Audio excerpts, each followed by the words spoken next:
Everyone can hear us online, okay? For those of you that are joining virtually? Yep. Great. Well, we are here to convene our next our Missoula Community Advisory Group meeting, and it has been a while, several months at least, since we've had an official meeting with this group. So I want to thank everybody who's able to make it and still with us, and look forward to catching up with you on this, on where we are in the project. Gonna start up the screen here just to start things off.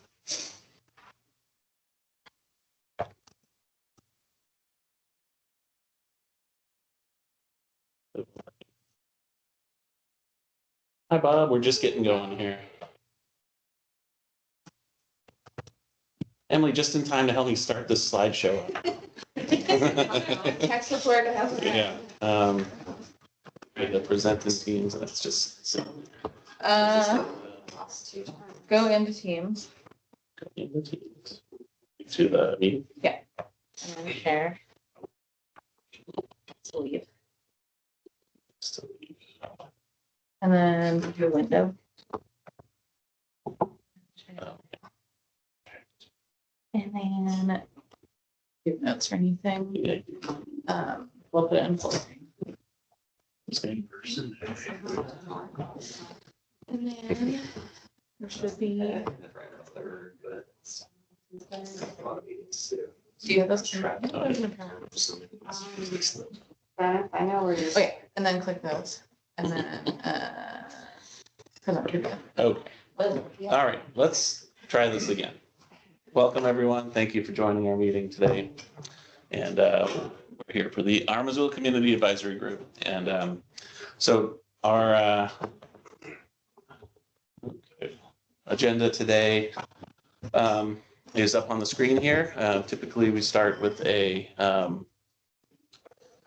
call to order, and then any opportunity for public comment not related to the items on the agenda. So now would be the time if there's anyone joining us from the member of the public that would want to make any comments. Now's the time.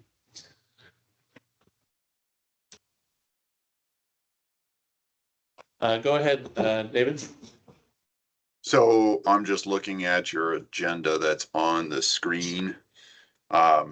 Is there time for any public comment when you're discussing the new zoning code, or does that have to be done now? This is for public comment kind of outside of those materials, and then the bulk of this meeting would be for presenting on what we released for the public review, for this group's understanding and a chance for discussion and question. And then typically, I think what we've done is try to save some time at the end for additional questions and discussion if there's time for it outside of the group conversation.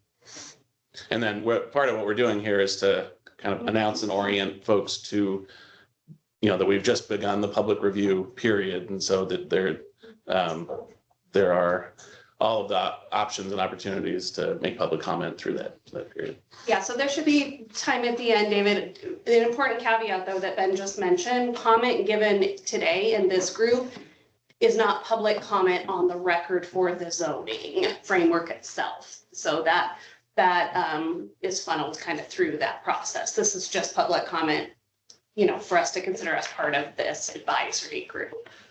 So we definitely want to get any comments you have about the zoning framework on the record through that engagement process. But yeah, we'll have time for you to share your thoughts at the end for sure. Yep. Great. And part of the goal of the project update item here is to orient and kind of talk through how public comment will be set up and where there are opportunities for that. Okay, any other public comment today? Seeing none. We're not really scheduling anything under old business, so we will jump into our main agenda items. So we want to start today to run this group through a project update and report back on where we've been and where we're headed. So we'll run through that. Should be about 10 minutes, and then the bulk of the presentation today. Hey, Brittany. will be on our end, will be to update you on what we released for public review around the zoning framework. And then we'll be looking to save time for questions and discussion on that. Any thoughts or questions before we jump into things? Bob? Who do we have joining us, or have a way to tell like, who's Yeah. That's Thomas McClure, and so we have looks like Chris Chitty and Thomas are joining us on virtually, and then David Gray as well.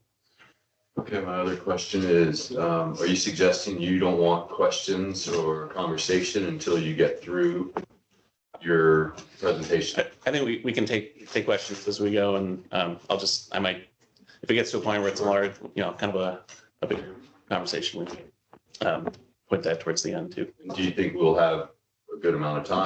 That's our goal here. Yeah, Okay, I'll be quiet. yeah. But yeah, if you're seeing something and you want to understand it more or clarify, just jump in or raise your hand. Okay. So just as far as a project update, the big news and starting point for us today here is that we've initiated the final phase of the Missoula project. We actually did that formally by adopting an initiation resolution last month with the city council. And so we're in the final stretch of the project here. I'm not logged in, so I can't do it, but could you just collapse the participant list again? Sure. Yeah.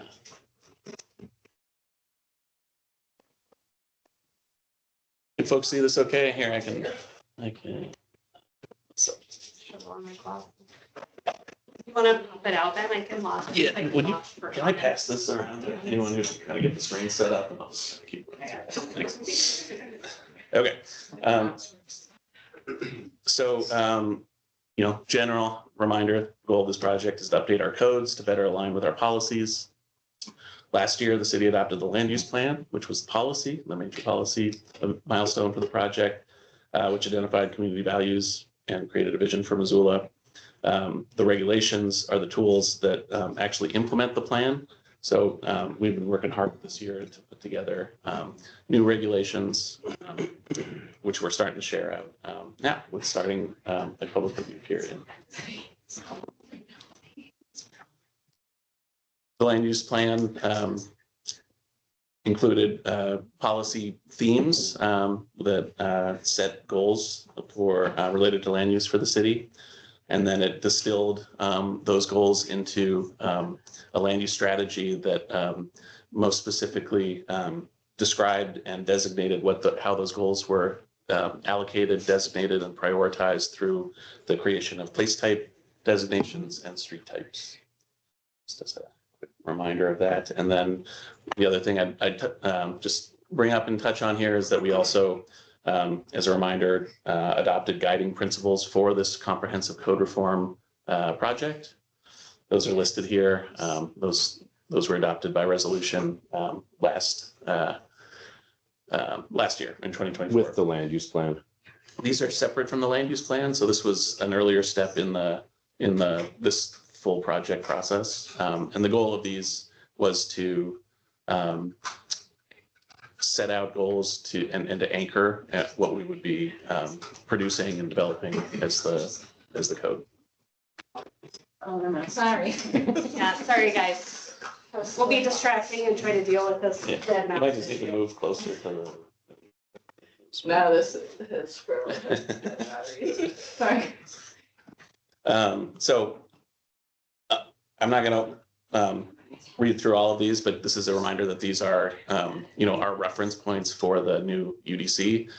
The first three principles were related to format and process. They're really kind of the organizational commitments to making a more user-friendly and navigable code. And then the substantive related principles are below that, related to the code and map. And so what we're releasing today in the zoning framework really applies more to some of the substantive principles that were adopted here. As a update on engagement to date over the last over this year, Staff have been engaging with stakeholders throughout the code drafting process over the last year. And a significant amount of engagement was done over the last several years leading up to, in order to develop the land use plan, which is is influential for how we're discussing the codes. How well attended were the city chats in the park? The chats in the park, they are a little hit or miss, depending on weather and kind of who's attending them. But Emily, do you have a? I just didn't remember seeing those posted but. Yeah, About city chats or engagement generally. city chats. Oh, Yeah.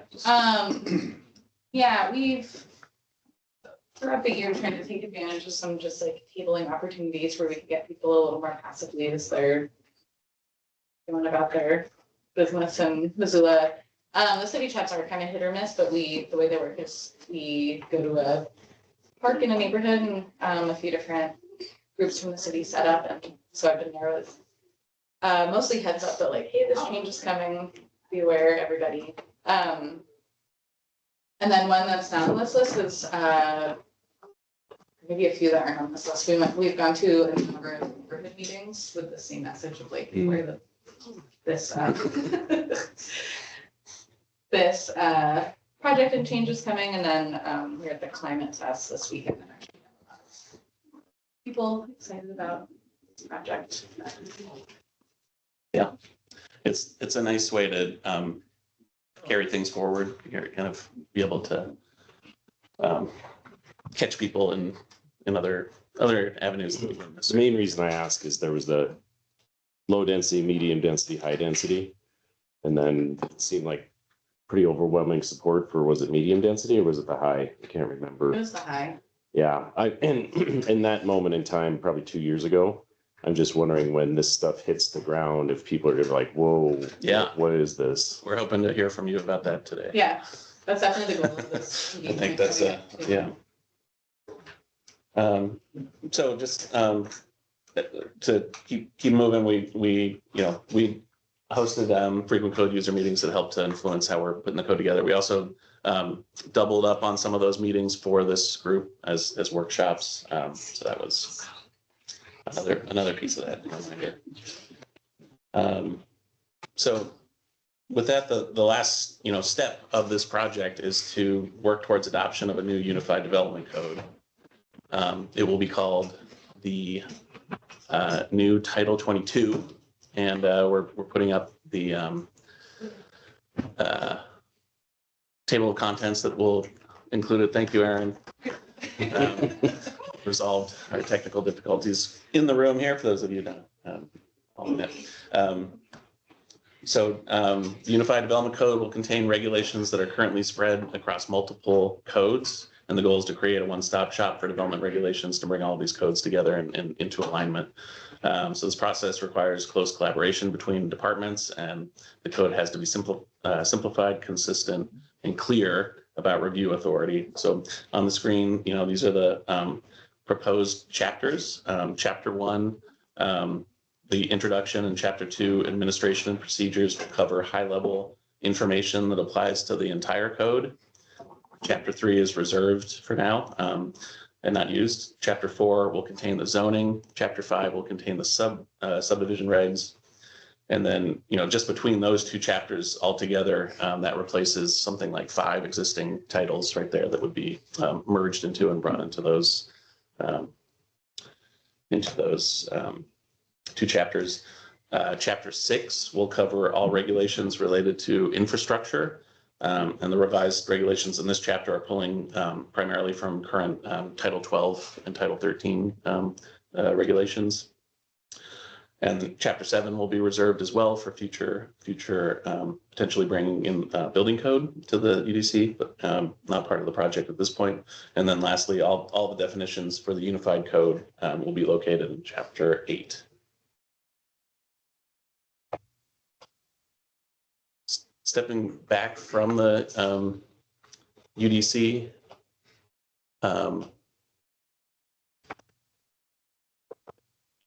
There it goes. okay. stepping back from the UDC itself, there are also additional components of this project that will include materials or decisions that are beyond the UDC itself, and so those are listed here. And we just want you to be aware of these moving pieces as part of this process. The most substantial of these is what will be called the new Standards and Specifications Manual. This will be a revamped version of the current Public Works Manual. It'll be expanded to move some rules and information that currently exists in other codes or administrative rules. It will also receive content from the existing Parks and Recreation Manual, which will involve moving some material into that new manual and then repealing the remainder of the Parks Manual. The project will also, so that's one kind of corollary piece to what will be coming through with the draft UDC. Project will also include certain targeted and limited amendments to the new land use plan. And so those amendments are, we anticipate that they'll be specific and targeted in order to support and align with the new code. But will likely include adjustments to language and or the place type map. And then finally, we'll also be bringing through a resolution to adopt a new municipal planning commission and supporting amendments to that, to the current city-county interlocal agreement in order to do that. And then to clarify, the new planning commission will not be responsible for reviewing or hearing the new code that will be up and running after the code is adopted. I'm not sure I followed that. The planning commission in its current form will be responsible for that body that will be included in this approval process for the new code. And that's a shared city-county planning commission. We're using Moving out of the planning board, Landward. as we did with the land use plan. Yeah. And functioning as a planning commission to get us to what they use for implementation, compliance with all of the rule setting, the language, the form, the materials of this project. And then once we have the review of the planning commission, their recommendations, it goes through city council. Once we have something adopted, then they have an added function of having to hear appeals of that. And so once they start to function in a different role, partly advisory, partly decision-making body, we're going to switch it and transfer it to a municipal-only planning commission. So planning commission is the new city planning board after you split the existing planning board to city county. Yeah, separate county one and a separate city one. But I haven't heard the term planning commission. it's a That's little- a city That's a planning. term, yeah. It's a state term, and when we we passed a resolution last year for establishing essentially the planning board as our planning commission for now. We said, and in all intents and purposes, they'll continue to be called planning board for that resolution and the work they've been doing. And Lupa does use the word commission. We'll probably switch it to a commission once we have it. Okay. all as municipal. Thank you. That was throwing me for a loop because I had not heard that before. All right, so now we're moving on. Now we're entering into the public review period. We want to explain what that looks like. So we are, we're setting this up as a two-phase public review period. The first phase, which started this week, is focused on this zoning framework, which we released on Wednesday publicly on the web page, project webpage, and includes these draft zoning articles that we'll talk through and the zoning map. And the goal of this is to get this material out there sooner and earlier so that the community can start to understand implications and impacts of this more fully and have more time to kind of digest and review that. The second phase of the public review period will start later at the end of October. We're aiming for October 29th to release the full draft of the draft of the full UDC and the accompanying manual, as well as those targeted land use plan amendments. Once that's all out there for review, it'll all be available and we'll be receiving comment and setting up opportunities for engagement, and we anticipate to close that review period by November 12th. And just as a note, again, we'll continue to receive comment and take in comment through the entire adoptions process, not just during the public review period. So understanding that, we're entering a phased process over the next month and a half. There are more engagement opportunities to look forward to. And, now is a crucial time to ensure that the community is aware of this project. Partly for that reason, a postcard mailer was sent to every address in the city, as well as to property owners who own property in Missoula, but live outside of the city limits. And They that should be arriving by today. we think you might receive them today. Someone got them yesterday based on a voicemail I received. Oh. So the word, we're trying to get the word out. That's one of the ways there. And the postcard has information about how to access the drafts in the zoning map and how to find more information through Engage Missoula. There will be community engagement events held in both October this month and next month, November, lining up with each of those 2 public draft release dates. And that information is posted on the website. And then staff will be meeting with this group, looking for feedback on the drafts, and we'll also be reaching back out to some of those targeted stakeholders that we met with previously over this year. And throughout the next few months, we'll be scheduling office hours where staff will be available to answer questions and hear comments as well. So, and then there will also be a fair amount of public meetings that we'll be using to provide updates and informational presentations around these materials. Those are also opportunities to hear comment as well. And just to really hit this point here, it comes up on the screen. We are hosting our first, community-wide open house next week. It's on Thursday, October 9th in the evening. It's at the Missoula County Fairgrounds. The information is available on the website, and we're sending out newsletters and updates around it. And we just hope that you're able to make it and that you can reach out to your networks and help make sure people know that this is happening and this is the place to be. So just to kind of close this out and give you a sense of what to look forward to or look ahead to over the next few months around this project and this process entirely.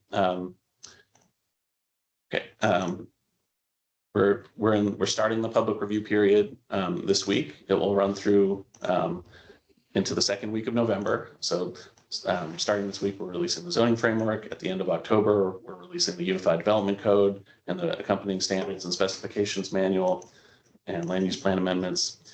The public review period will close in mid-November. Through that time, we'll be bringing informational presentations to planning board and hosting events. And then the first public hearing around all this is scheduled to begin on November 18th at the Planning Commission. And so that's kind of the pivot to the full adoption process for all of this. And the adoption process will carry on into December, and most of December will be spent working through that with council. We anticipate aiming for a final adoption meeting on December 22nd. The public hearing itself would be on December 15th. So some things to put on your radars and calendars. The other thing that probably would be important to stress here is that, especially for those of you who are in groups or companies or organizations that are really wanting to make sure that you dive in and dig into the full UDC, that's a condensed review period that will be about a 2-week review period for a lot of information or a lot of material. So if there's ways that you can anticipate that or plan ahead for being, knowing that that's the time we're looking to have that available and be taking in that public comment, that would be. So if I'm reading this schedule right, we're assuming city council is going to do one meeting and approve it?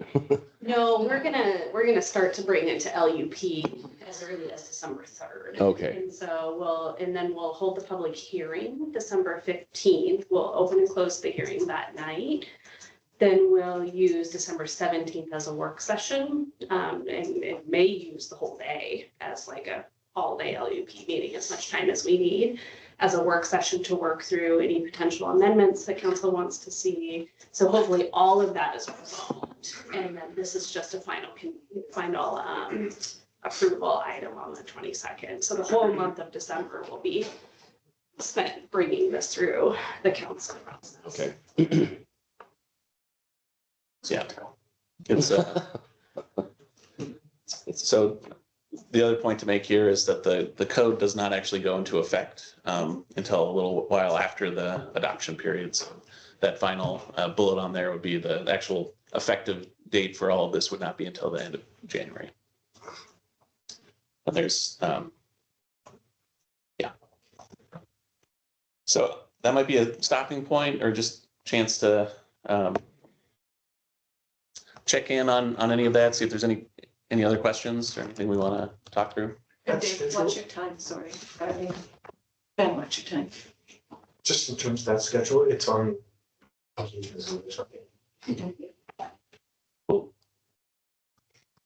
full schedule will be on the list. Okay. But I have the first few. It's a little, this is the schedule we're aiming for. We're trying to plan around it to ensure that it's solid, but this is all kind of with a caveat that this is dependent on how this process goes over the next few months. Any other questions on that? All right. How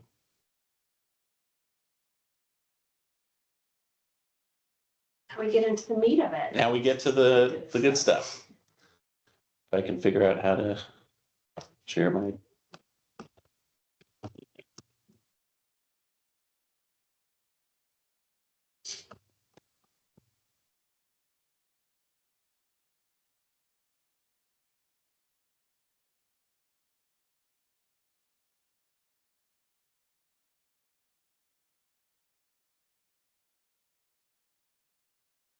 Is working.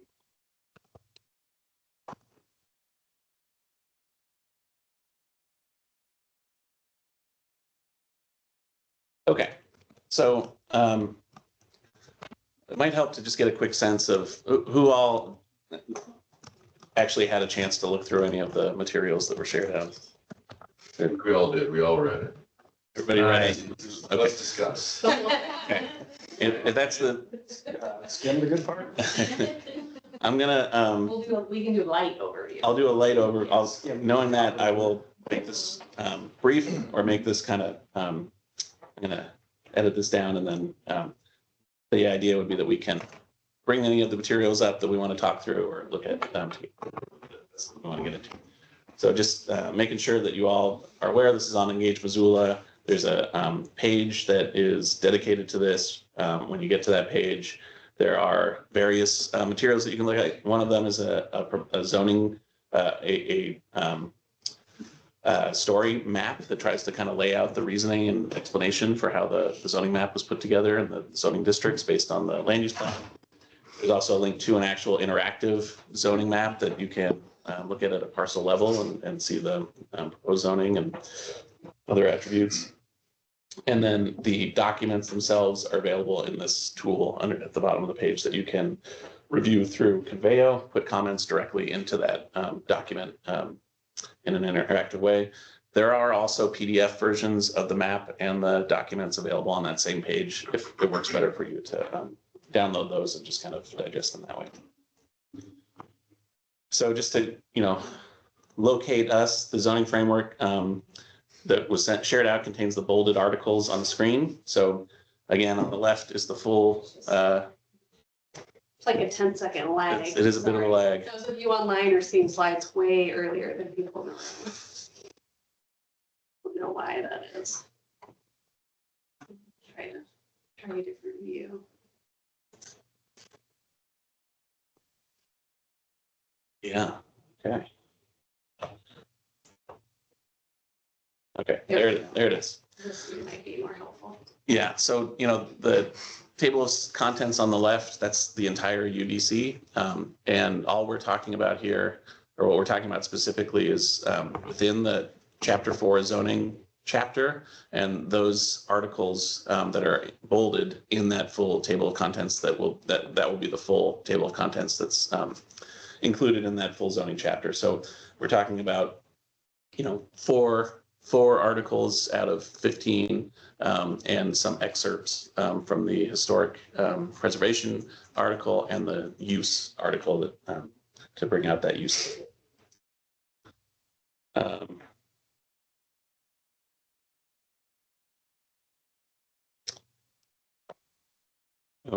I You think that got kind of. one question online. Oh, sure. Yeah, go ahead and shout out a question. Yeah, is there any way you can get the 4.10 measurements and exceptions out for review? You guys are introducing this in a fire hose fashion, which I think could really hurt Missoulians because they won't have time to actually do a reasonable review before city council adopts it. It'd be nice to see how that one affects everything. It would be nice to see how 4.6 historic preservation, historic overlays also are affected, since there's 10, I think, historic districts in the town. That's a huge portion of the town to find out, you know, if anything is changing in those districts as far as rules that they have to comply by. It's not enough time to even like notify the public. Yeah. Yeah, unfortunately, we won't have things that, any aspects of the UDC ready for public review until the 29th. That being said, you know, we encourage folks this is the schedule that we've been directed to follow by our leadership. If folks feel like that's too aggressive and they need more time with the materials, that's definitely something that you can and should convey during that public review process.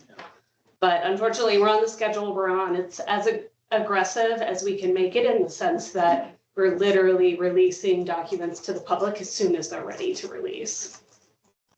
Yeah. So, and just to, build on that, and again, the approach here is a double step, two-phase, process where this is really meant to capture kind of these big concepts and the high level kind of the zoning approach that is in this new code. And it includes the zoning map as well. So the idea is that the public will be able to see how their properties may be zoned and get an idea of how the land use plan is being implemented, even if those kind of more of those details are not available yet. And those would be included with that next tranche of public review materials later in October. And again, this is a public draft. It's not a final draft. And so we anticipate hearing questions and comments that are going to point towards potentially addressing the things that are in here and modifying them. I'm going to run through some just kind of big concepts that are baked into this, just as kind of reference points, because I think it helps to understand what you're looking at. One of them is something we've talked about a lot in this project, and just reminding us all here that, one of the big foundations of all of this is to recognize different contexts throughout the city and what we envision, how we envision the city growing. And so that's baked into this. And so just want to call that again, one of the ways that we talked about that the most was really related to residential contexts, where there's this kind of transect that we acknowledge in all of this between a more urban compact development pattern versus a more rural or limited urban development pattern. Also want to hit on the role that the concept of missing middle housing has played in updating the land use plan, and that concept is supported in the plan through policy objectives and woven into the land use strategy, and very much brought into the zoning framework, and we'll be how that is more here.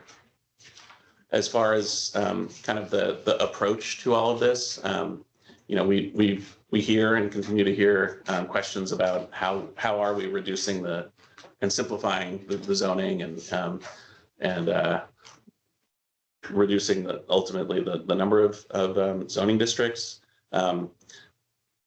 one of the points we tried to make along the way of this is that we are not just altering the zoning districts within Title 20 specifically, but also in across the board in the city. And so that includes, quite a few of those Title 20 zoning districts and associated overlays, but also special, unique, one-off special districts and PUDs, and then also the form-based code that was applied to the Swatupkane area. And one of the points that we made previously was that when you look at all of those together for any one individual property, there might be over 350 some unique combinations of zoning. And so there really is a major reduction overall in the amount of zoning districts that are included here. Is it true that Swatupkane goes away with code, form-based code? Yeah. Form-based code. It is, and this is kind of trying to capture the movement of all this. This might be a little more detail than we want to get into right now, but yes, for the most part, the concept is to preserve, the standards or elements of kind of across the board of the different zoning district types that are out there, bake those into the new zoning districts, and then, ultimately remove most of our overlays. And so the ones that we get a lot of questions about are Swatupkane form-based code and then the design excellence overlay. And both of those are they're not being carried over. They're being removed, but there are certain aspects of those that are carried over. Can I clarify something? So the Swatupkane plan stays in place? Yeah.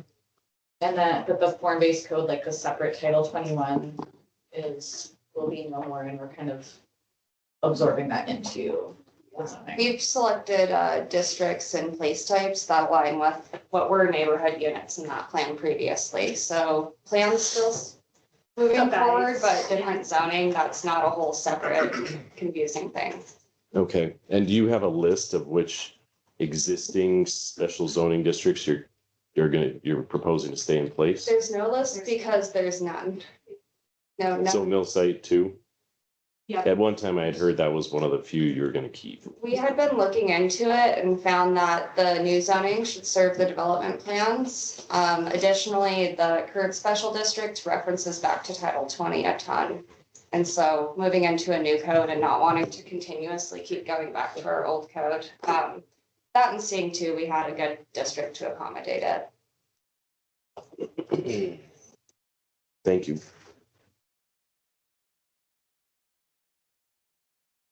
Another point to make is just as far as usability, when it comes to the zoning framework, we are pivoting away from using MuniCode, which has been the online provider for the zoning code currently, and as a way to make things more accessible, but also maintain them more easily in-house. And we are, making that pivot back to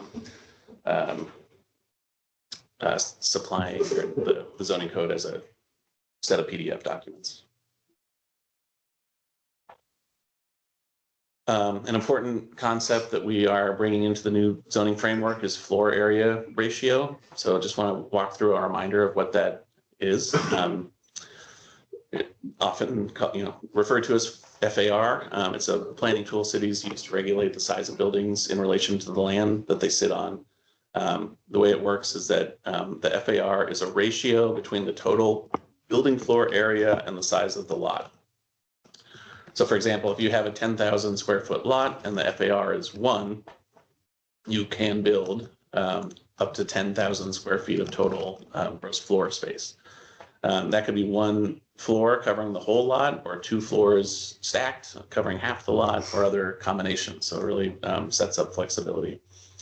And the reason, it's a trend and that other cities are using it is that it helps to guide how dense or tall developments can be. It helps to balance growth with neighborhood character, traffic and infrastructure. And it provides that flexibility that it doesn't dictate the exact shape of a building, just the total allowed floor space. So the way that we're thinking of talking about this or wanting to talk about this is kind of considering your FAR as like the budget for how much building can go on a property. Owners and designers can decide how to spend that budget And you can spread it out, you can stack it up or somewhere in between, but those decisions would be up to the developer. I'm assuming the FAR varies across town. There's It certain does, yeah. areas. Yep. And we'll see that, yeah. It's, knowing that it's a calculation that divides the gross floor area by the total area of the parcel. We are defining, well, let me answer, just to follow up on that. Sorry, I'm gonna jump in the script. We're using what's called a progressive FAR.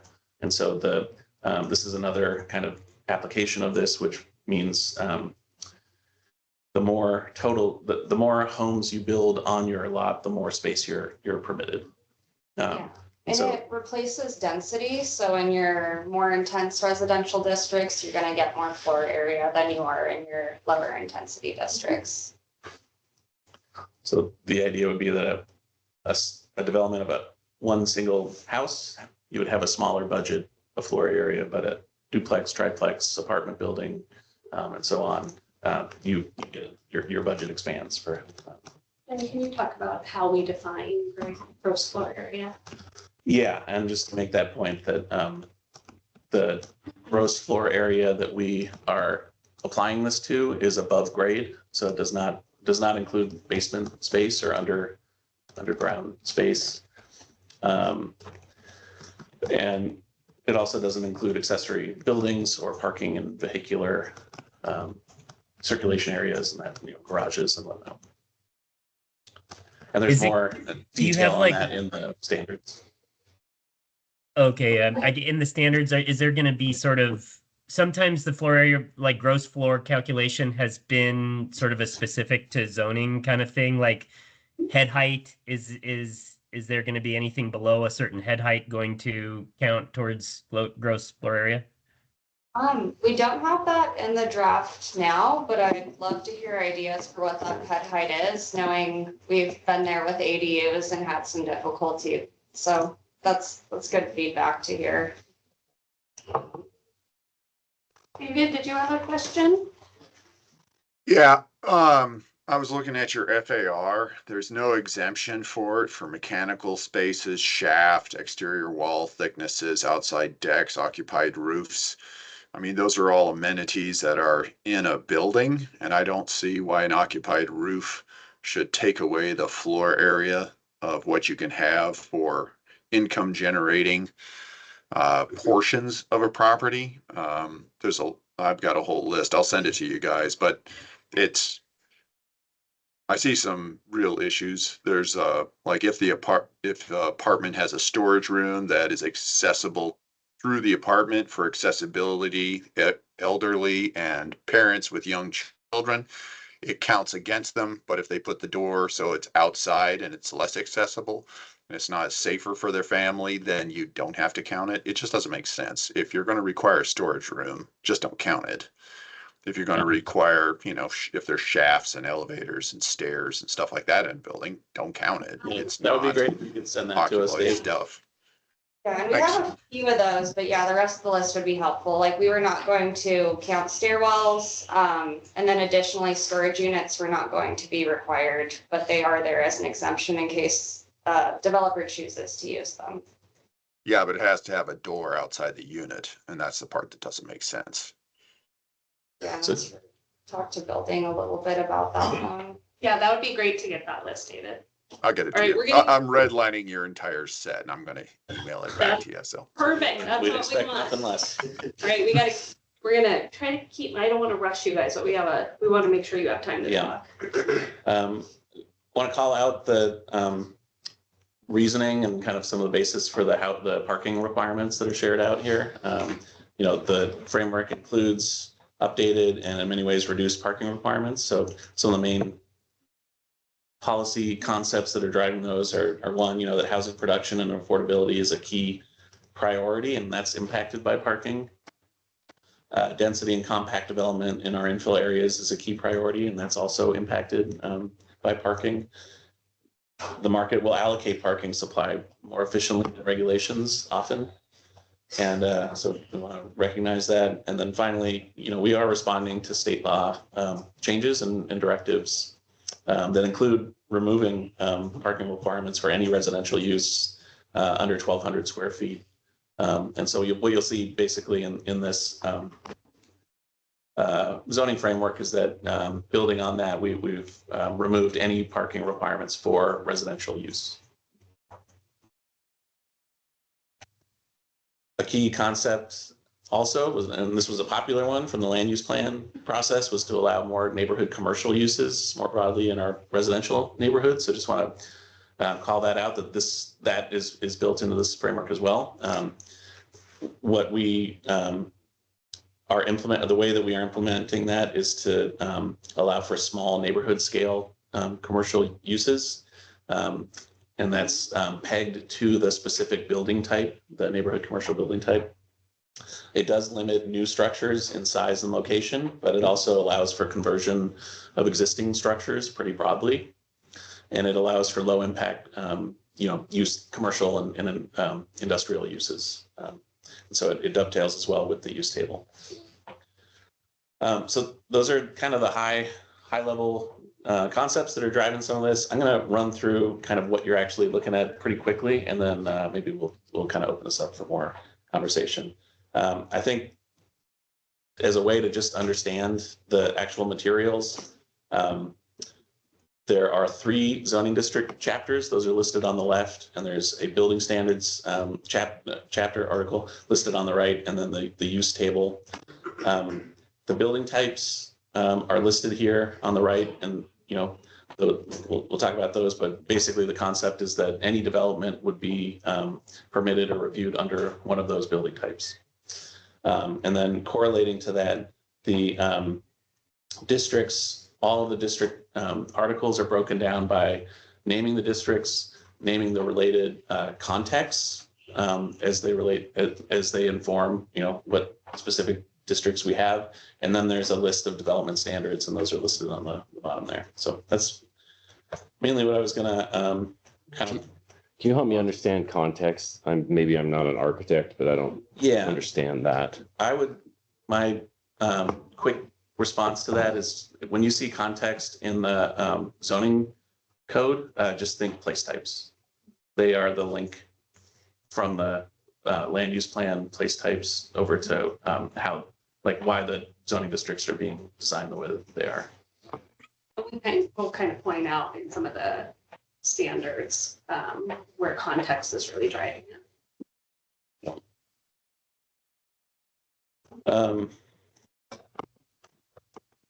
So, just some points to make about the building types article. It's assumed that these are the building types that are available to work with for development. It is assumed that, it's understood that multiple buildings could be built on a single parcel, on the same parcel. So that's a confusing thing that's come up. But basically, we've tried to simplify, make a simple list here that, when correlated to the specific standards that are listed in the individual zoning districts, actually calibrate for how these building types result in development within the different zoning districts. So there's a set of residential building types that are listed here: one unit house, duplex, cottage court, row house, that's the new term for townhouse, and apartment buildings. Apartment buildings that building type includes anything from a very small scale, triplex, all the way up to whatever the largest apartment complex is that we would see. And then also a menu of other building types that include our more non-residential, commercial, civic, and whatnot building types.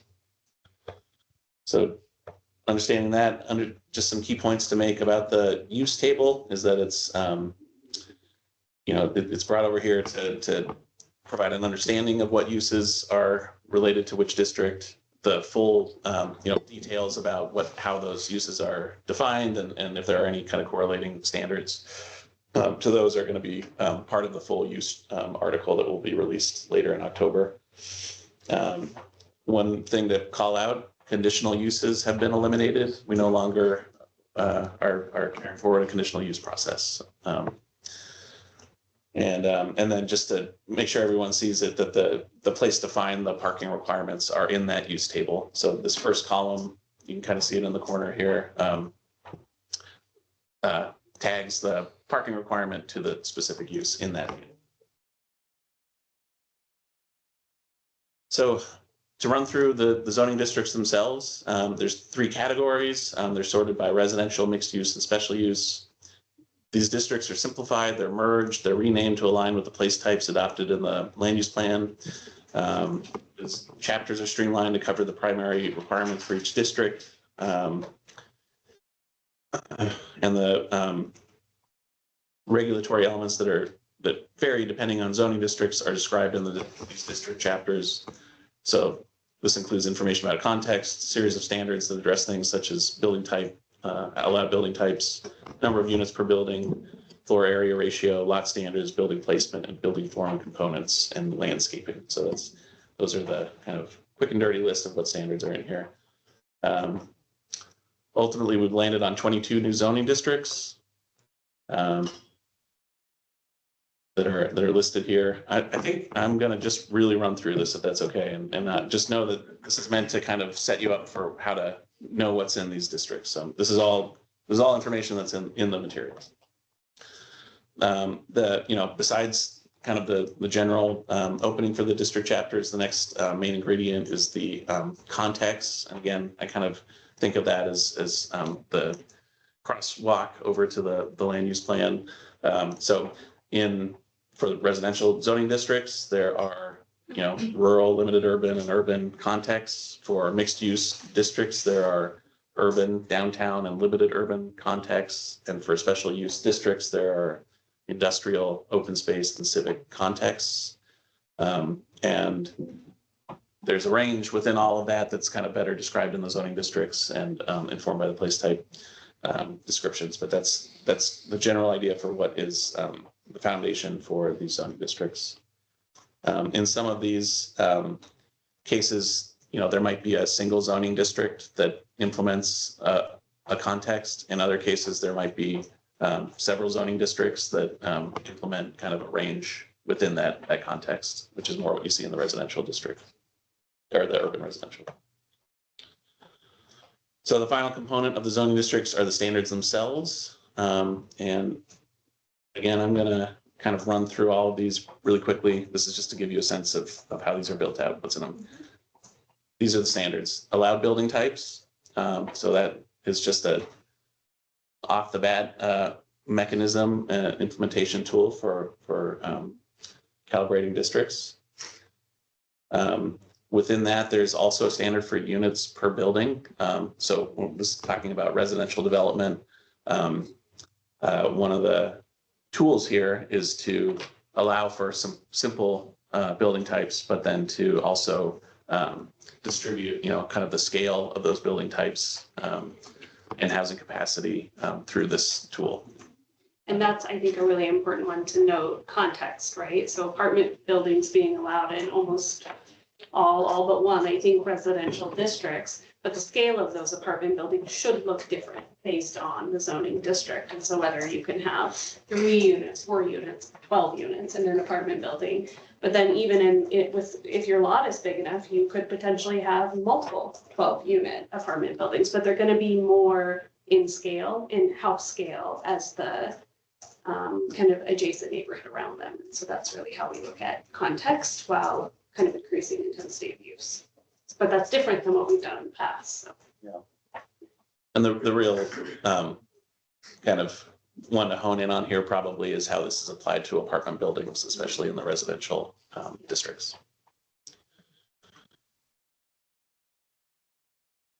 FAR and density is the next standard.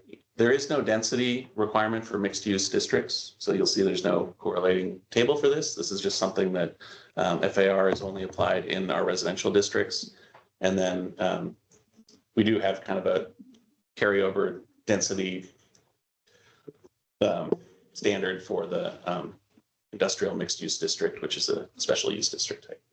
But you'll note that the FAR grows both with intensity of district and with number of units. So yeah. Really how we work to incentivize more homes.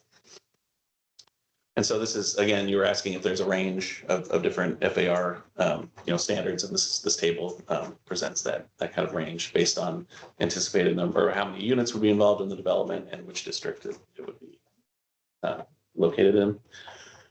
Parcel standards, again, this is not something that you see for mixed use districts. It's only something that predominantly applies to the residential districts, and what we've done is waived away or removed a minimum parcel size standard and replaced it with a minimum lot width standard, and you'll see that here. So you can do a 40-foot wide lot and not have an alley. Am I reading that right? Correct. in that district, yeah. Chris, did you have a question on this one? Yeah, I noticed that when you do have an alley, the 30-foot width sort of aligns with many of the underlying parcels, but there are large sections of town that have 25-foot wide underlying parcels. Is there any thought about sort of making an exception for those? Yeah, we, non-conformities wise, we will allow people to use the existing underlying lots as they are. It's just if you go through an SCA process for a boundary line relocation or a subdivision, these lot widths apply. Okay. And David, I see your hand, but let me just run through the rest of this, and then we'll open this up for discussion.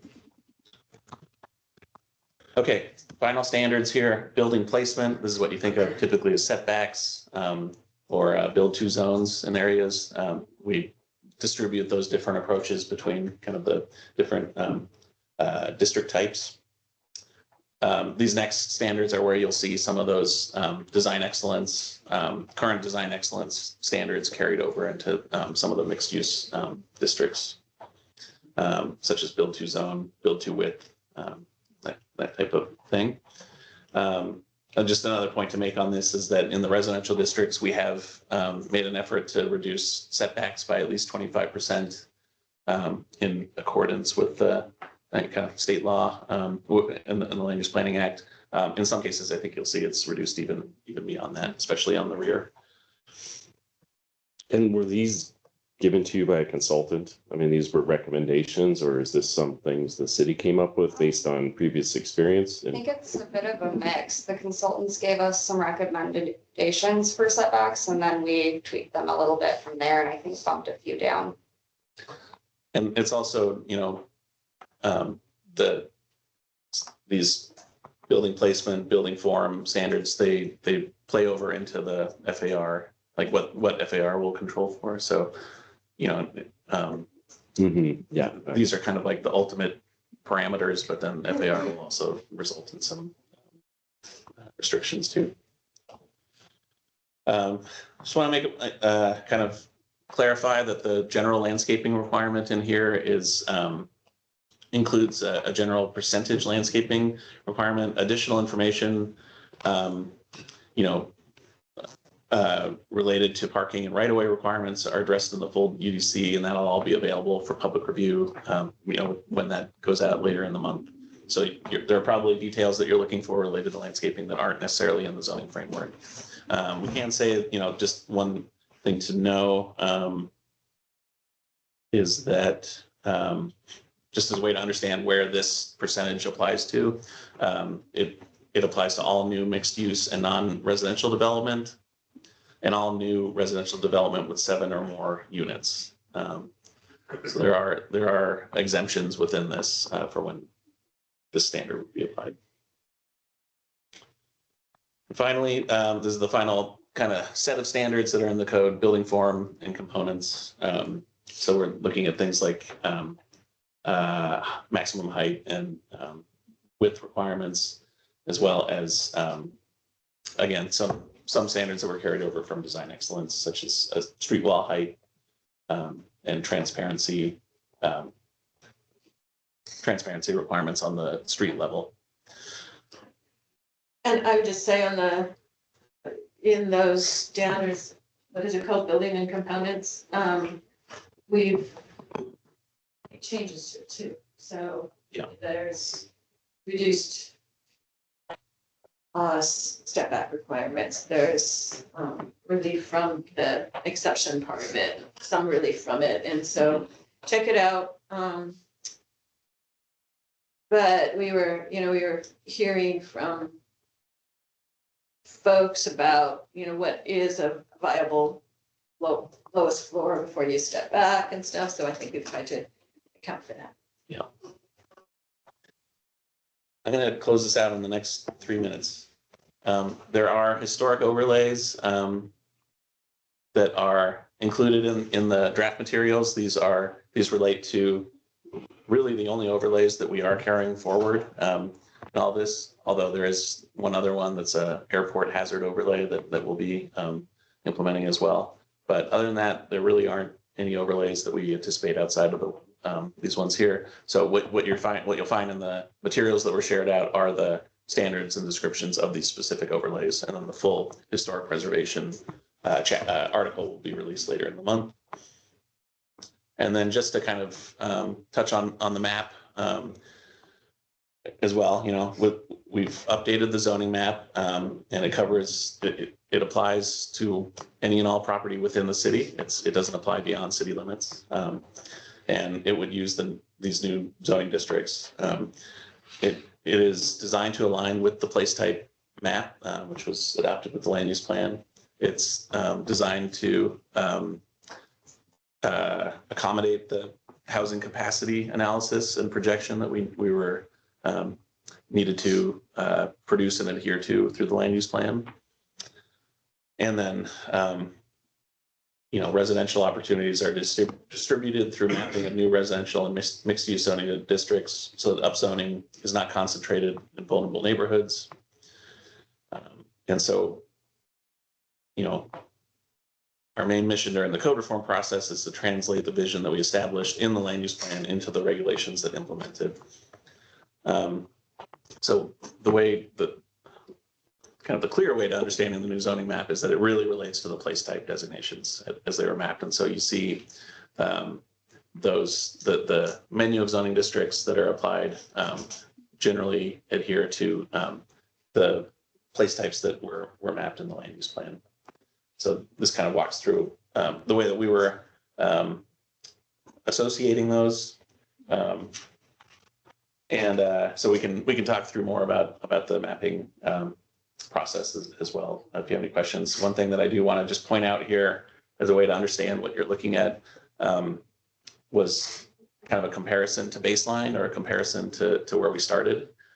This map is a kind of a indication or depiction of our current zoning when it comes to residential zoning. And this is following state law, the 2023 legislative session. So understanding that any parcel in the city can allow for a duplex.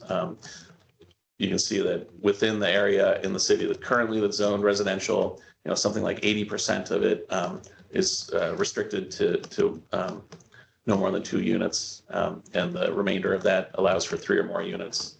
A way to understand what you're seeing here in the zoning framework is that following these changes, that really flips. So almost 90% of the new zoning districts allow for 3 or more units. They're really only the rural residential zoning district is retained at that 2 units per parcel level. So that I'm going to end it there and stop talking myself and open it up for anyone who has any questions or wants to hear any more about what you're seeing. Not to immediately dive into the weeds, but I wanted to follow up on what Chris raised on that minimum lot width, because it's an interesting concept that you're switching from minimum lot size to minimum lot width. I think that's going to increase flexibility quite a bit. That 30% or that 30-foot width is pretty generous. It's a very small amount. Following up on what Chris said, we see a lot of deeds in the core area where you might own the lot 10 together with the west 10 feet of lot 11. And so you've historically considered that to be a unit for calculations, and you ignore that initial line.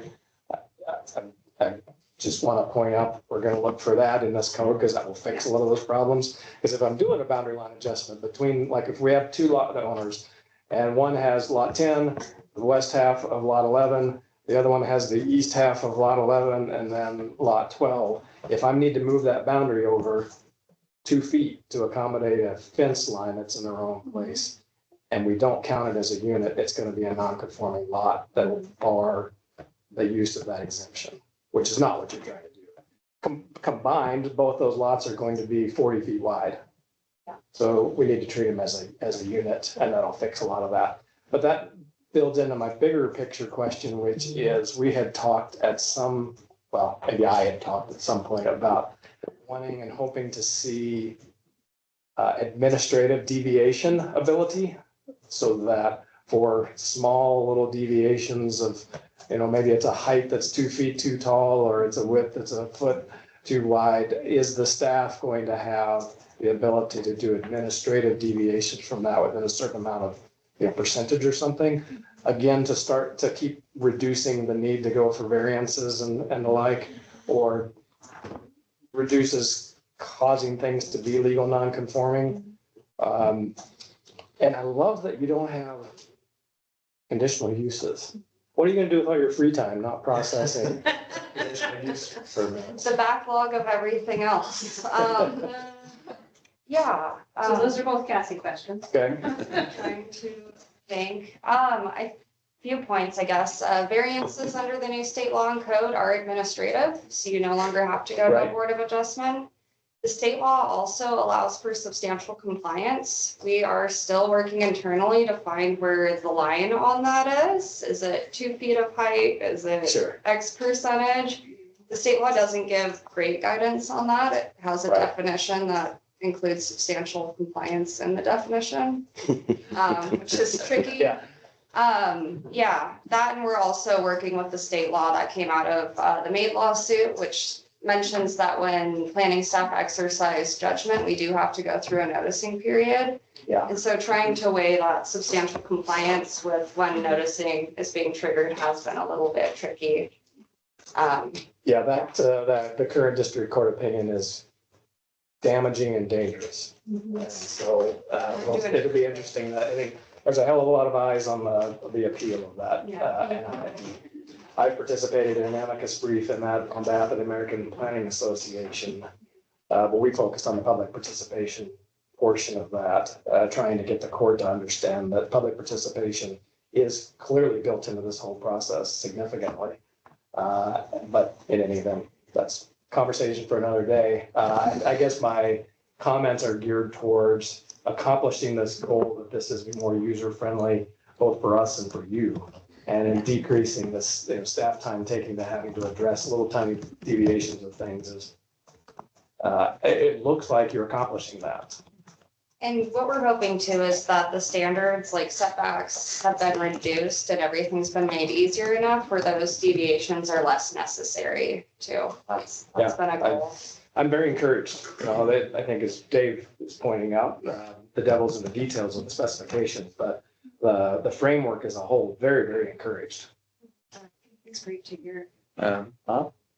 Parking, commercial uses, say you want to build a small artisan art workshop, 300 square feet, pretty tiny. You're not going to need parking spaces. In this, it looks like you would be required to have one space, even though it's, or is that when you get above 1,000 square feet? So right now, what we have calibrated for artisan manufacturing is one space per 4,000 square feet. We use rounding rules, so that would require no parking in that case at that very small size. Okay, rounding rules when you get up to 2,000. Yeah, at So that you point want- you round up to one. Okay, and I would hope that there would be an administrative thing, even if you did something bigger, but you made the case that you're on mountain line, you got good bike facilities that, I started thinking about, instead of variance, people could submit a sustainable transportation plan, and you can see if people are trying to skirt rules or if they're actually legitimately showing that they don't need parking spaces except for a rare occasion. And it wasn't released with the framework, but we are carrying over a similar incentive for being located near transit that we have today, but we've increased the percentage reduction you get. And then with phase 2, we are hoping to get into a lot more creative sort of parking incentives and solutions. But we've started by a pretty large reduction on our parking calculations. When's part 2? So we start on phase 2 on December 23rd. Okay. Okay. So, and we're kind of lining up which priority projects we're gonna tackle first on that, but it's the official Missoula section will wind down, but this is gonna be years, which you all know, right? You don't roll out a new code and you don't wash your hands of it, so. One more question. Did I read this right? You can't do an ADU in your front yard? Well, that's a clarification I should have made is the zoning framework does not include accessory dwelling units. We took away we removed it. We didn't think it was necessary because the density has been increased so much that the typical need for an ADU was like a loophole kind of end run Okay. around density limitations. And our thought was that was not necessary. But if there's any, I mean, that would be the kind of thing where if like that's a problem, we'd probably want to hear. You could build 2 single family homes where you could build an ADU in the old code, and so it's just, we just call them one unit. I see. Now parking's required for any unit, whereas it used to just be ADUs were exempt. We just didn't have anything left to really differentiate them from the extra units we already get. I just want to make sure that Right. you can put smaller things on the main street. Yeah, the accessory structures in here pretty much most commonly would be referring to sheds and detached garages. So you could build a smaller home in front of an existing larger home today, and Okay. as long as you meet, all the other standards, that's. So that will count towards the floor area ratio.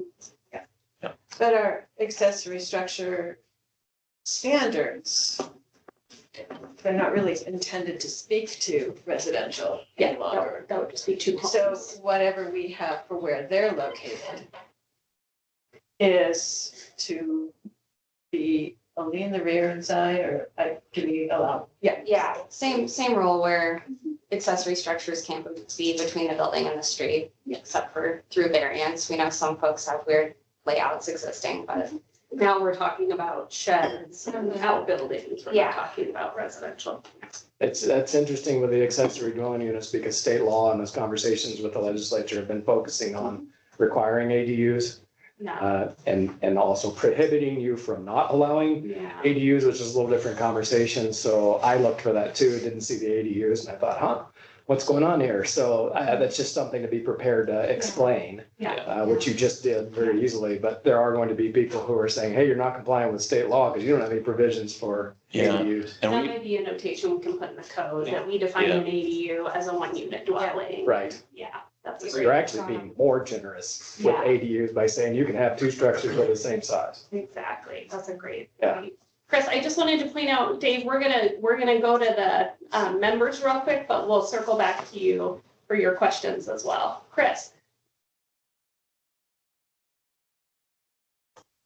That's me. Yeah, you're Oh. our only Chris. Oh, sorry. David was first. I feel, or should I? I was Okay. just letting David know we're gonna go to group members and then we'll circle back. I see. Okay. So, couple of things about the ADUs. Now that setbacks are figured, the only thing that maybe ADUs used to have an advantage on was being able to share utilities. So, are we basically now at this point requiring those things to have their own utilities? That's something I do want to chat with engineering more about. It's my understanding that similar to before, if they're on the same parcel under same ownership, they can share. But I did hear Jeremy leave a comment recently that I need to dig into just to double check that. That was our intention when we originally dug into that we didn't believe there was anything preventing us from allowing that shared usage for 2 homes versus an ADU and a home, but that it really is just more about size of utility lines and their ability to serve, and that could be kind of assessed for 2 homes on 1 lot too. But yeah, that's something we should confirm. Okay, thank you. I mean, that can be a significant cost. When we're looking at heights, is that just like an absolute height, or is there any sort of like tomfoolery around roof pitch? Nothing around roof pitch. The one big change though is we today measured from existing grade and we are going to measuring from finished grade, just because we've noticed with enforcement, when someone complains and you're like, does it meet the height? The existing grade's gone, right? The building's there. And so we're Is that hoping like some makes sort it- of average grade or? Just whatever you're showing is finished grade in your plan set. I know a really common revision plans get set back for is the existing grade line, because most folks just draw in the finished grade. So hoping that that makes it a little cleaner and has less building permit resubmittals. But if the Less front than- is at one grade and the back is at another grade, We were going to still pull over the hillside rules, but without the hillside rules, just the measurement of buildings where we would follow that slope up like an envelope. oh, I see. Okay, interesting, cool. All right, one more thing. In the setbacks, now that we have truncated setbacks, are porches gonna have to be within setbacks, or is there any encroachment for little awnings or projections? Yeah, we have encroachments. We were gonna carry over the same encroachments table, but with a few tweaks where it's been unclear in the past, so making Cool. some small improvements, but still allowing for that. Awesome, thank you. I mean, it's a big change and a lot more building allowed, so congratulations for that. Thank you, Chris. Chris, can I just follow up on one thing too, on what you're asking?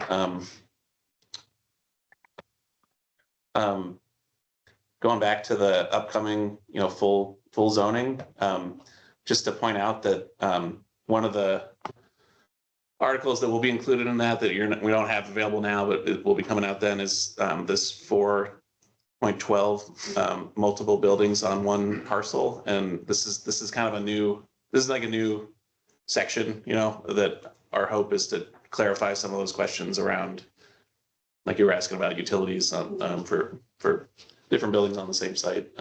So that would be something to flag or keep an eye out for, probably for some of the folks in this group.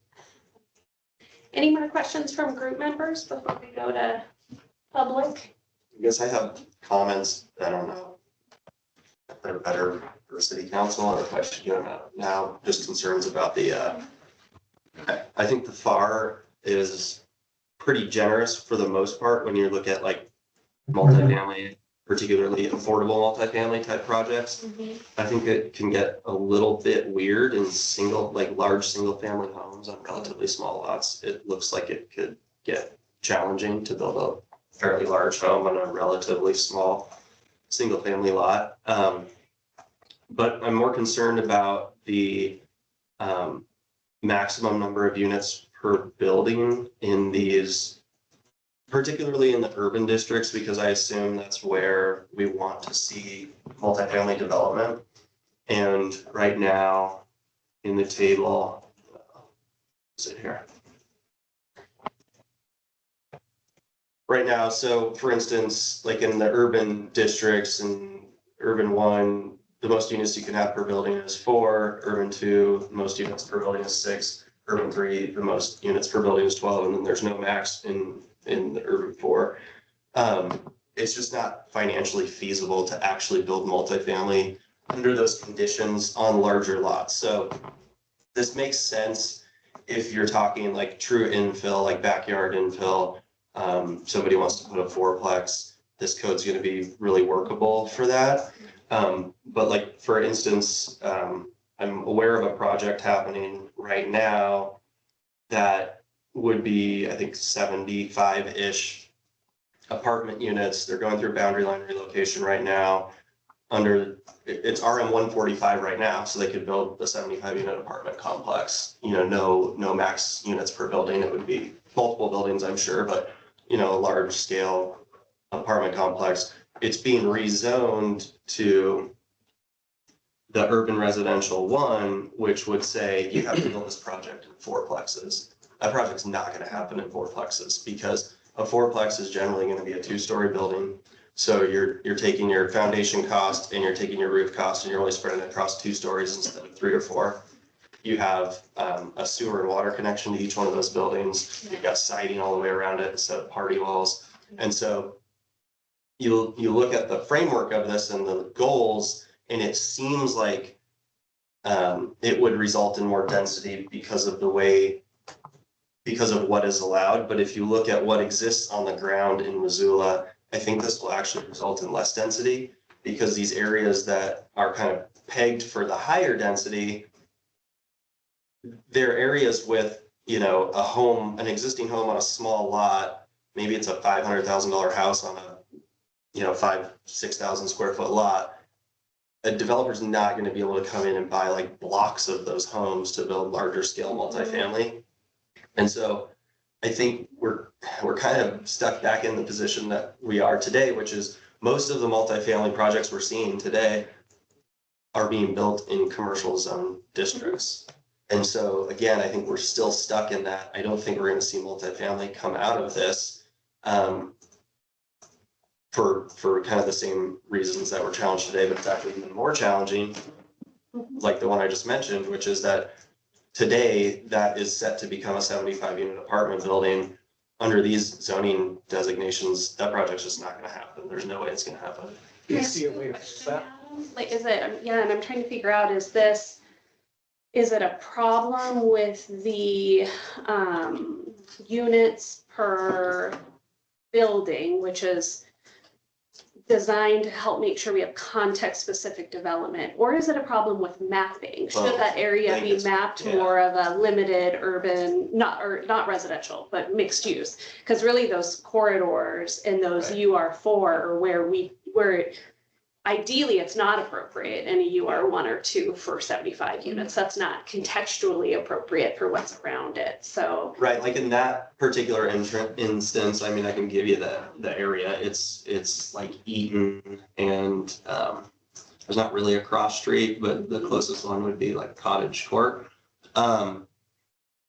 That near Reserve Street. Yeah, near Reserve Street. So I mean, you're actually going like on your map, 1475 Eaton, I think. you're going from limited, sorry, these colors, I'm colorblind. Limited urban mixed use, I think. And urban mixed use community 3, like pretty high intensity, yeah, like directly hitting relatively low intensity. yeah, okay. I think it is a mapping problem, but the other, I guess, issue with the mapping problem is the way this is mapped makes sense for a city that doesn't yet exist. Like I see like it's high intensity near arterials and that sort of thing. But if you actually look at what's on the ground, that whole area, even not just that parcel, but head to the north, there's homes on like 2 acres or homes on 1 acre. Those are projects where you actually will see infill. But the likelihood of seeing infill in most of what exists in Missoula, even if the zoning is more generous and there's no parking requirements, it's pretty small scale. It's like an ADU. It might be a duplex in the backyard. It's not like the scale of infill that would, I guess, if we're attempting to urbanize and bring infill and actually create density in the city, I don't think this zoning is going to do it. I think we're still going to see those big multifamily projects end up out in the sprawl. It would be a good test case to run, Yeah, I absolutely. think, because it's, I will say, one of the conversations we've been having around that area specifically is that the connectivity is just really limited. That's an existing challenge, where, and that's that's the type of consideration that went into the kind of how trying to understand, where a context makes sense, what is context now? What does it make sense to try to think that will grow into? And there are places in town where the connectivity is so challenging that one of the ways we've been talking about it, at least, is that's going to take some work. That's going to take some thought and process and planning and Money. infrastructure and money.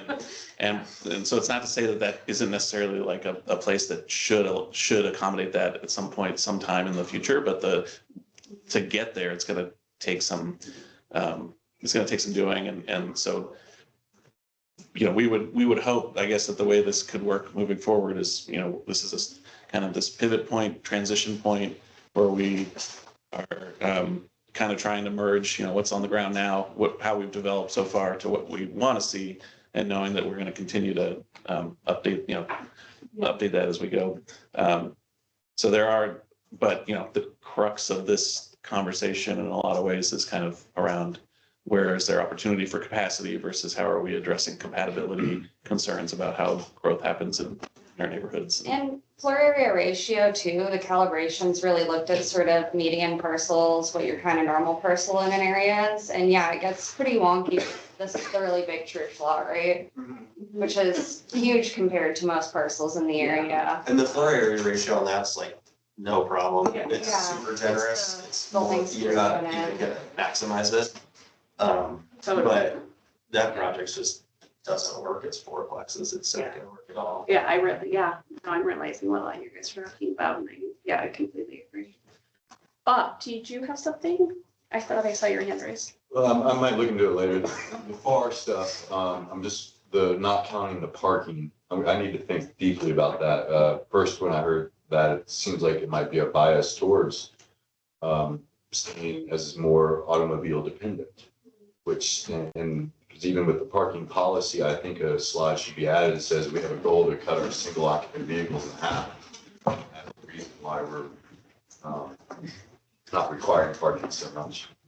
But maybe could you just speak for a second on the driving not being a FAR? Is it simply because it's, well, I'll let you say why. That was a recommendation from the consultants, knowing that people currently have garages and buildings and will continue to. That being said, I have heard some disagreement internally. So I think it's something that I'd love to hear more feedback on, is whether we should count those garage areas or not.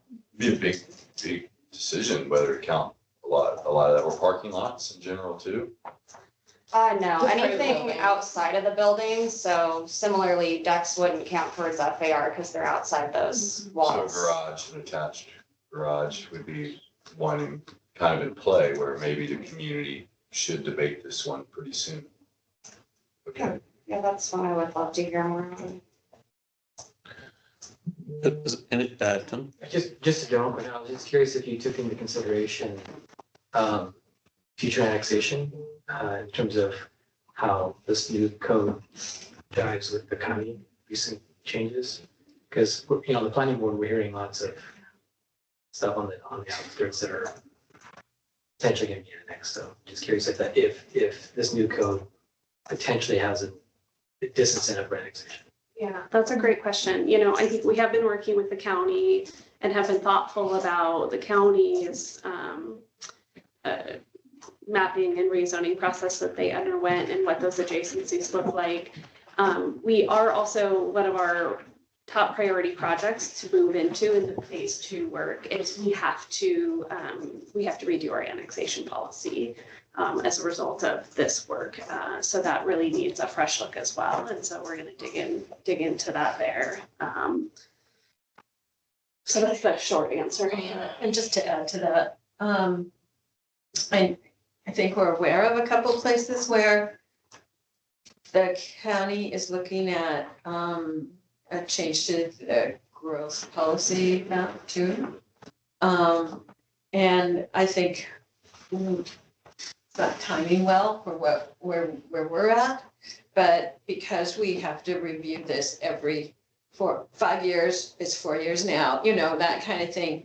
We can circle back to what has changed in terms of permissibility and that new mapping from the county, and think about how that would change our place types too. So we have cycles both in zoning, map, and place type that we'll be able to use for Yeah. addressing it. I'm just thinking ahead, it's an unintended consequence of splitting the planning board. Like, I think one of the benefits of having it consolidated is like we have purview both, and so they're just like by osmosis, but if it's gonna be explicitly different, then we'll use that. Yeah, we need to coordinate better just with county staff. Yep, exactly. And we do have an internal structure called the Urban Growth Commission, which are planning infrastructure staff, redevelopment staff from both the county and the city that that meet regularly to coordinate on that, but I agree, we have to be really thoughtful about how we keep that coordination. Right, we are at the half hour. We can keep going a bit longer for folks who are able to stay, but also want to acknowledge some folks may need to head out. David, did you want to share comments or questions before we wrap up? Yeah, I was gonna touch in on the lot width.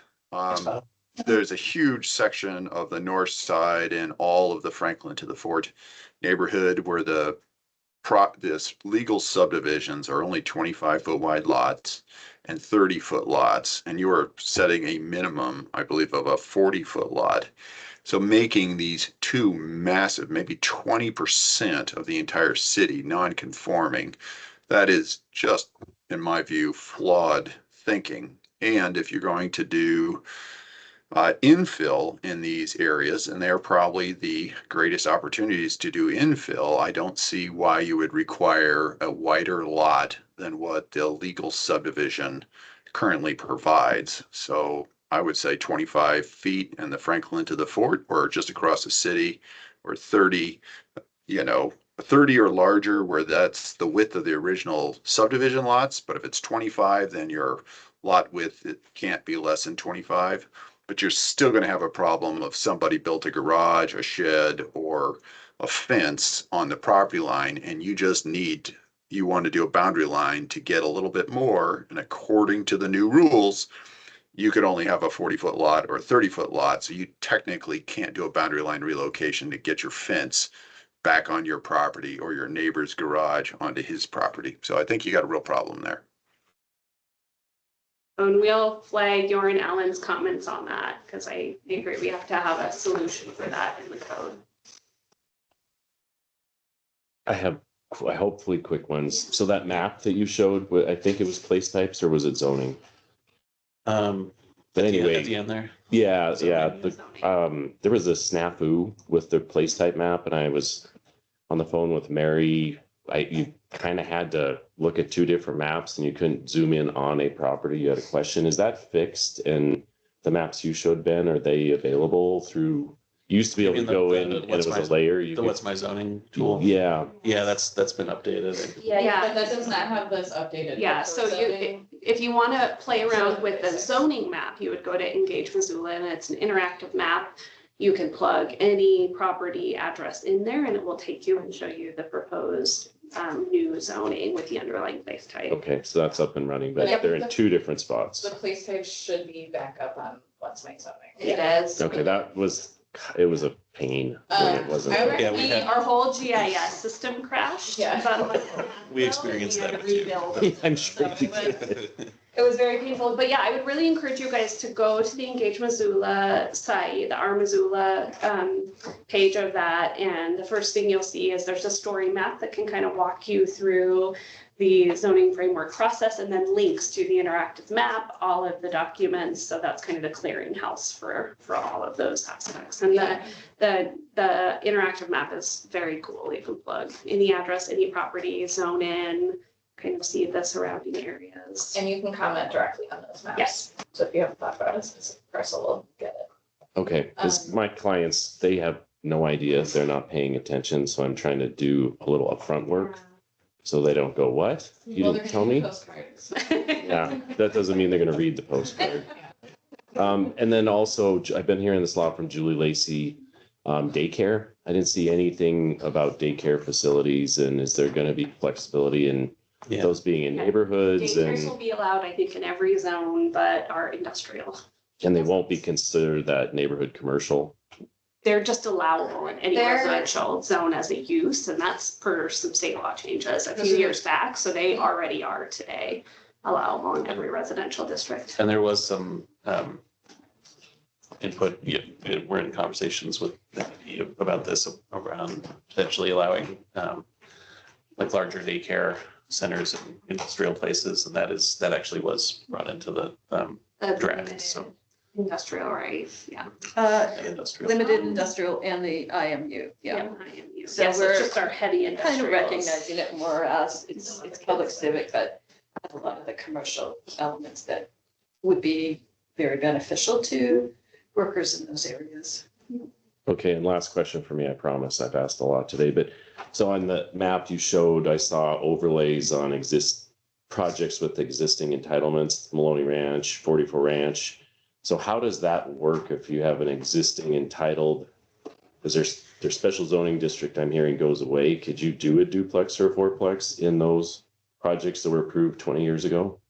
Yeah, it would be. I don't have the new zoning off the top of my head, but yeah, they could build whatever's allowed by the new zoning. Covenants are gonna screw you up. Yeah, Yeah. of course, covenants can add extra restrictions, which we don't review covenants at our office. But we had that debate about whether we zone more to the covenants or not, and we thought zoning higher would at least give neighborhoods the option to amend their covenants. Yeah. So they have the flexibility, they can build what they want to Yeah, I was build gonna say that'll never happen. based on the covenants or based on the new code. It just gives people more choice. I'll go back to my comments now that I've had time to think about it and say, I don't think it's a mapping issue. I think if something's called urban, it just shouldn't have a max number of units per apartment building. I mean, if it's truly an urban area, it should be allowed to be urban. I get it in the rural districts and the limited urban. And I just think there's not enough low hanging fruit in the city that you're gonna be overwhelmed by the number of huge apartment buildings that pop up in neighborhoods. There's just not the vacant land or the homes on large parcels for that to become overwhelming to the city, in my opinion. I mean, it's a pretty tough find to find.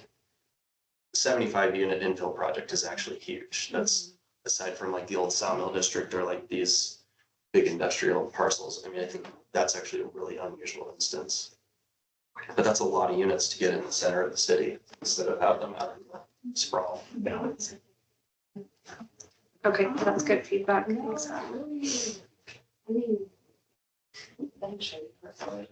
Other initial thoughts that you guys want us to take away? We want to pull this group back together, of course, when the UDC comes out, but hope that you'll keep reviewing the zoning framework, reaching out to us, dropping comments on the map, in the document itself. I think just as much as people are able to kind of help be a steward of this process, it is so, it's intense and gonna go by fast. So as much as you can help to kind of orient and direct people to how to. Comments maybe before, the day before the Yeah. next one comes out. And we do know, going back, we lost David, but we do know that because we are on this really escalated timeframe, it's not gonna be, oh, David is still here. It's not gonna be a scenario in which we'll be able to really incorporate all of the feedback that we hear into an adoption draft. We're gonna be making a lot of changes at the council level on council floor, and that's okay. That's a very thoughtful decisions council made to allow for that because they really wanted this done by the end of the year. And so you all really can be making comments all the way up to the public hearing on the 15th and even adoption on the 22nd, and expect council to hear those and respond to them. The benefit of talking about that particular date that was in the slide is to help us with compiling staff reports that we need to share, hand over to the planning commission and that evolution. So that's where it's helpful if it comes in earlier. Well, and thank you to city staff. I have heard it has been a slog for 6 months or more. So appreciate it. This is actually exciting. I think you did a great job of making it really usable too, because I opened the Swift Decane plan, zoning Oh my plan gosh, for the first time, and I was like, nope, not doing anything up here. And so I looked at this and like read through it quickly, and I'm like, I feel like I could kind of master this zoning in my head fairly quickly. Good. Yay. That's our goal. So good to hear. Well, we'll have to see you on the 9th. The fairgrounds. Thanks everyone. Thanks folks online. Is it a good thing with the? I am really old because What's that? bring this mouse